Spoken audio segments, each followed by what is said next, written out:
And well. Welcome back to New York Sports WickerMedia. I'm Watts2K99. Thank you, as always, for taking the time to watch these videos. So, the second round of the NBA playoffs is about to start, and the New York Knicks and the Boston Celtics will square off in one of the NBA's pretty much oldest rivalries. These are two of the three teams that started with the NBA back in 1946. Useless history to get this thing started. And it's going to be a series that almost nobody is picking the Knicks to win this thing. You know, I don't believe really in house money. I look at it this way. The Knicks have made it to the second round the last 2 years. Each time they had a chance to win, it didn't work out for different reasons. This is going to be the toughest second round opponent that they have faced yet. And we look at the first round. Boston dispatched an up-and-coming Orlando team in 5 games. The Knicks, it took a 6 game to get past Detroit, and they had to use a lot of energy to get past a very tough, resilient, up-and-coming Pistons team. They had to come back in the fourth quarter in 3 of their 4 victories. Jalenbrunson, God bless him, 40 points against Detroit in a series-clinching Game 6. That is his 7th career 40-plus point playoff game as a Knick. That ties him with Bernard King for the most in franchise history. At this point, Brunson is just so big, so clutch, and so reliable. He is pretty much heading to that level of Mount Rushmore to me with Clyde Frazier, Willis Reed, and Patrick Ewing. You could put Brunson just about on that level. But the thing with those games against the Pistons, they were all close. The last 4 games of that series were decided by a combined 9 points. A lot of people are going to look at that and say, well, the Knicks are tired and all of this kind of stuff.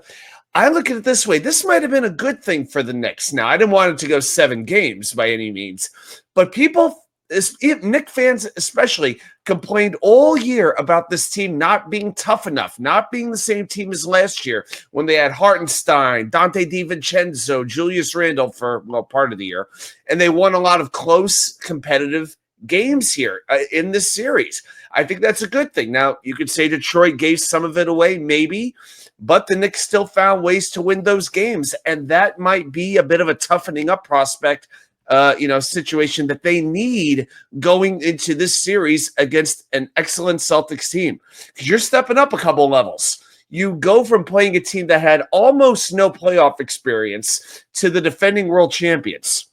Boston finished 9 games better than the Knicks. They won 59 games. The Knicks won 50. Celtics, and people have talked about this endlessly, Celtics won 4-0 against the Knicks. The Celtics won by 23 points on opening night, then 27 points, then 13 points. Then on the last day of the regular season, they win in New York by 2 points in overtime. The issue in that last game was Tom Thibodeau didn't have the Knicks foul on defense when Jason Tatum had the ball. The Knicks were up 3 late. Tatum nails the game-tying shot. And then it took a Herculean 34-point effort from Kristapsporzingis, and how much can I stand him, who quit on the Knicks, quit on New York, because he wasn't man enough to be the lead guy on the New York Knicks. So we had to go hide out in Dallas, hide out in Washington. And he's like, let me be the 4th, 5th option in Boston. I think that my mentality can handle that. Just what a disgrace he turned out to be. But he had a great game in that 4th game to get the Celtics that victory. But the point is, the games are getting closer. Now, one thing to keep in mind, the Knicks only had a full roster in that last game. Mitchell Robinson didn't play the first 3 games. Oganunoby missed game 2. So the Celtics are favored to end this series in 4 games, 5 at the most. 5, I think, is about the average of what I'm seeing from most people. I haven't seen one expert who predicts this series goes 7 games. I haven't seen one who picks that the Knicks are going to win. And I think it's really just respecting the Celtics. Great talent, good coaching, very good depth on the bench. And I want to start out with the bench situation. You look at what Boston has. Payton-Pritchard, I believe, is the NBA 6th man of the year. He could be lethal from 3-point range. He got some extra time in the series against Orlando when Drew Holiday was dealing with a hamstring injury. Sam Hauser, Luke Cornett at center. Hauser, a small forward. They could go 8 deep, and they are very, very skilled. They have to go deeper than that. They can, but ideally they're going to stay about 8 players deep. Then with the Knicks, we just look at Game 6 against Detroit.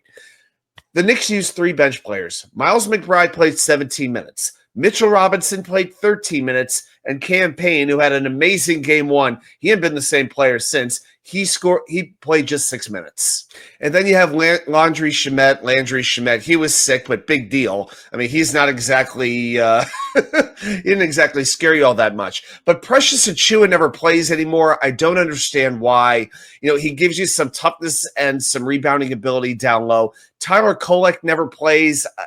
I know he's a rookie, but, man, I like him a little bit more as a point guard than I do McBride. I'd rather have him as a backup shooting guard, and then let Payne or McBride just get opportunities, at that shooting guard role. I'd like to see Kolek get a few minutes every game, but it's just not going to happen.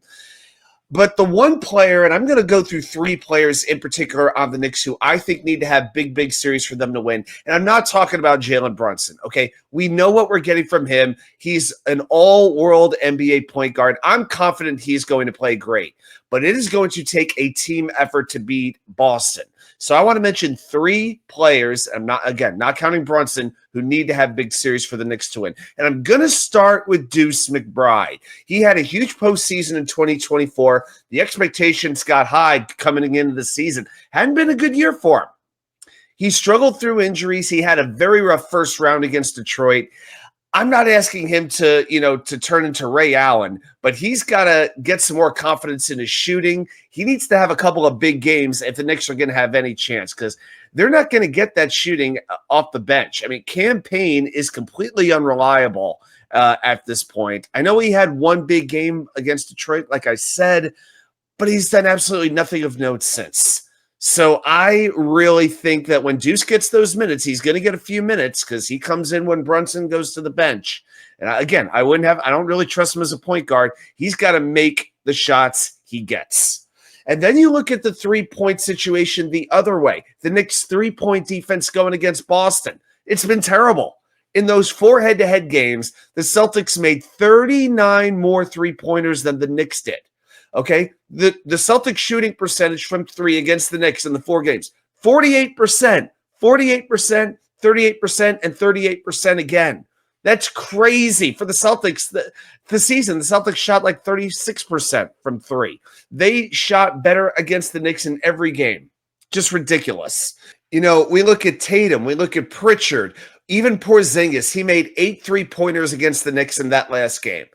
Okay, and that comes down to defending the wing. Karlanthonytowns needs to be better at it. Oganunoby, mikalbridges. The Celtics offense is pretty simple, okay? They want to put the opponent's lesser defenders, that's Jalen and Cat, in front of Jaysontatum and Jaylenbrown. Those players are going to attack those defenders, gain the advantage. That leads to a good shot, and then they try to find the open man if they need to do that. And it works. The Celtics broke their team record for 3-pointers in a season. Derrick White alone had 265 3-pointers this year. Watch for him. The Knicks cannot leave him open. And I want to spend a minute on Tatum here because he's just so freaking good. He missed game 2 of the first round against the Magic with a wrist injury, but he played very well the rest of the series, averaged 36 points over the final 3 games. And in that game 5 against Orlando, he was so aggressive. He got to the line constantly. In the last 3 games, he attempted 37 free throws and made all 37 of them. Okay, he scored in the 4 games that he played 37 points, 40 points, 25 points, and 32 points. And with the free throws, how many times do we see the Knicks go into spells when they can't make free throws? Okay, even Jalen, I love him, but he had a game in Detroit where he missed several free throws. Okay, the Knicks cannot, and it's different if it's Mitchell Robinson. If the Celtics are going to deploy the hack-a-Mitch strategy, because Mitchell Robinson, makes Chris Dudley look like Mark Price when it comes to free throws, right? So in the few minutes Robinson plays, if that's what they're going to do, then you deal with it. But these other guys, Josh Hart, Jalenbrunson, these types of guys, they've got to make their free throws. Karlanthonytowns as well. And that leads me to another player that I've alluded to a couple of times here. It's Oganunoby. This is the second player that has to have a big series for the Knicks to win. Okay, in the 3 games that he played against the Celtics, because he missed game 2, shot 8 for 27. Okay, 27 points total, made only 2 3-pointers, and he had 15 rebounds over 3 games. 8 of the rebounds were in that final game. Now, you can look at different players and say this one's pivotal, this one needs to step up. Oh, Anunoby is huge for me because when he's on, when he's asserting his strength, his shooting ability, his defense, the team looks so much more crisp, more efficient, more confident. That dynamic two-way play from OG is vital.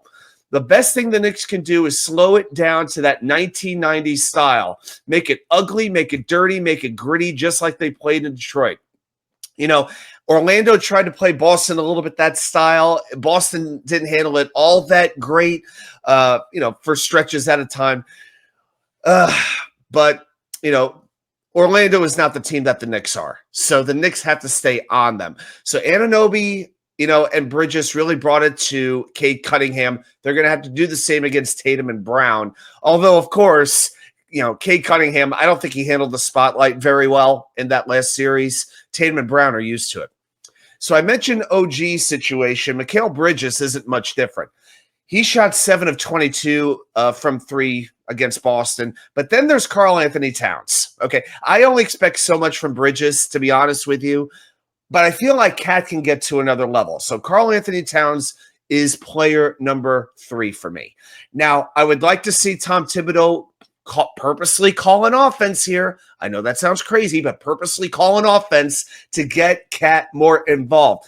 As much as I love Jalen, it can't become iso ball all the time. Not all the time. Because we forget, Jalen, as great as he was in the final few minutes of that game against Detroit, he missed a lot of shots in that fourth quarter. Okay? The Knicks have to find ways to get Towns open for some perimeter looks. He attempted against Boston only 11 3-pointers in 4 games. Oh, that is only 2.9 attempts. That is his second lowest rate against any opponent. But in the last game, he played very well against Boston. 14 of 21 from the field, 34 points, 14 rebounds. The catch is the Celtics didn't have Al Horford at center in that evening. They were giving the 38-year-old a little bit of rest. So mostly he was doing this against Porzingis. Okay, so that's the one catch there. So I would expect Boston to try to use Al Horford to try to slow down Towns. Let's see what happens.